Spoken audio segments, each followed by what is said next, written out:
That's one of the cool things about the set, is that you can fool around with it and find out what works for you.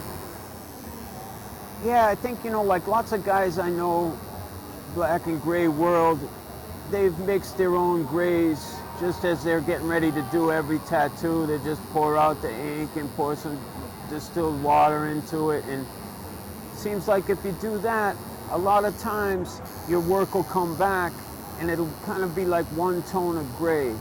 I know that over the years that when I've made my dark, medium, and light mixes and make it a point of using all three tones, you get the whole array when the stuff comes back.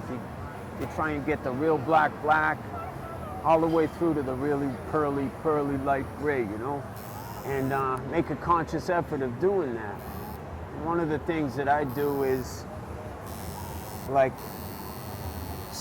go in, if I'm doing a portrait, and I'll do with a round shader, I'll go in and just around the lips and the nose with the really light, just brush it in with the lightest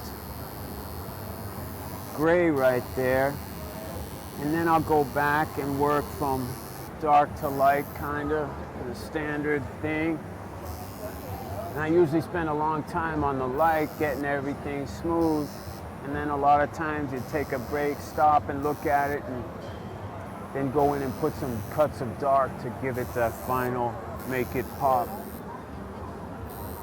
You know, first I drew it on and checked the spelling, and then I've been outlining it, and I'm outlining with the, you know, the dark and lovely. You can get it's good for a fine line, and then I'll probably maybe thicken up one of the downstrokes of the lines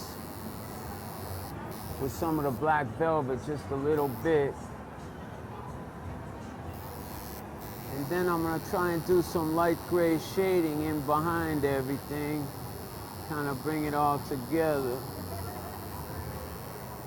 And I'm not sure, I might do a little dark to light shade in the letters themselves. Sometimes I'll dip a little in the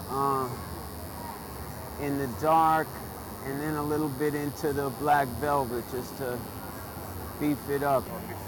Yeah, like right now, I've been, most of this outline, I'll dip a little bit in the dark and lovely, and then I'll dip it just really fast into the black velvet to get it, you know, make it a little darker. You have to go in a little bit darker on the hand, I think, because it naturally lightens itself up. I'd probably normally maybe just outline with the dark and lovely if it was on his upper arm. But because of the hand, you've got to hit it a little bit harder and go in a little darker maybe.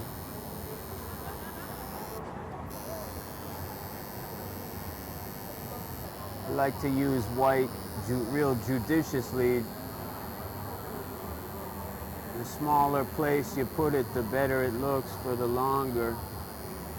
Sometimes just a little gleam in the eye of white is really nice. And that high white is the whitest of whites. That's the pure Colombian white right there, man.